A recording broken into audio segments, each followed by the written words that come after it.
تحتفل المملكة العربية السعودية باليوم الوطني 93. هذه الذكرى الغالية لتوحيد المملكة على يد المؤسس الملك عبد العزيز بن عبد الرحمن آل Saud رحمه الله. Королевство Саудовской Аравии празднует свою 93-ю годовщину объединения под руководством королем-основателем Абдул-Азизом бин Абдурахман Аль-Саудом, да помилует его Аллах, путь которого был продолжен его сыновьями, королями Саудом, Файсалом, Халидом, Фахтом и Абдуллой, да помилует его Аллах, до периода правления служителя двух святынь, короля Салмана бин Абдуль-Азиза Аль-Сауда и его королевское высочество принца Мухаммада бин Салмана Аль-Сауда, наследного принца, председателя Совета министров Саудовской Аравии. Наблюдается развитие во всех направлениях, как в политической, экономической, культурно-гуманитарной и других сферах, что стало причиной обретения королевством престижного статуса среди стран мира.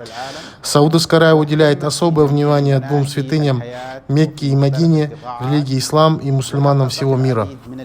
Королевство укрепляет свою эффективную международную роль благодаря своему членству во многих международных и региональных организациях.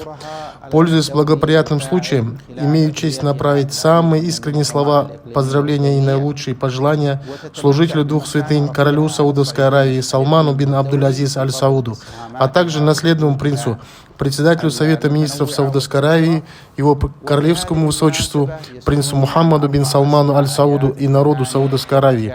Также имею честь выразить благодарность братскому народу Кыргызстана, президенту Кыргызской республики, его превосходительству Джапарову Саудыру Нургодёевичу и его правительству. Пусть Всевышний Аллах дарует нашим странам мир, стабильность и дальнейшее процветание и удостоит честью и славой наших лидеров. كما أتقدم بالشكر الجزيل للحكومة القرقيزية وعلى رأسها فخامة الرئيس صادر جبروف وللشعب القرقيزي العزيز. الله يحفظ أوطاننا ويعز قيادتنا ويديم علينا الأمن والأمان والازدهار والخير والبركة. والسلام عليكم ورحمة الله وبركاته. شون رحمات. الحمد لله رب العالمين الرحمن الرحيم مالك يوم الدين إياك نعبد وإياك نستعين اهدنا الصراط المستقيم صراط الذين أنعمت عليهم غير المغضوب عليهم ولا الضالين.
الحكم لله ثم العبد العزيز. الحكم لله ثم العبد العزيز.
650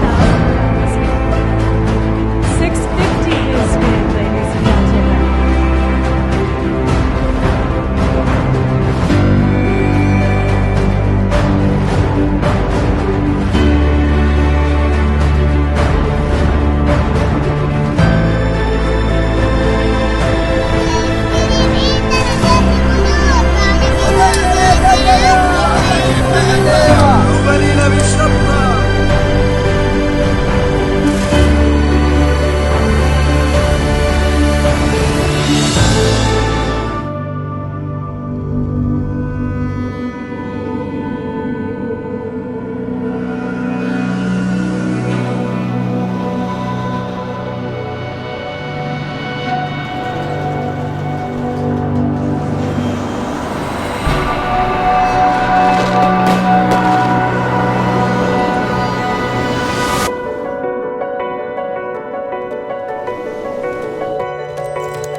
لسان أمجادنا ولغة أجدادنا تألقت بحروفها الفنون، وأسرت بتاريخها القلوب والعيون. صدح فصحاؤها على المنصات، وزينت عباراتها أجمل البنايات. منها وإليها سافرت المعارف والثقافات، واكتملت بنصوصها المشاهد والحكايات، فكانت لغة العصر في التصاميم والرسوم، واعتلت منابر الثقافة والعلوم. لغة القرآن والشعر والبيان،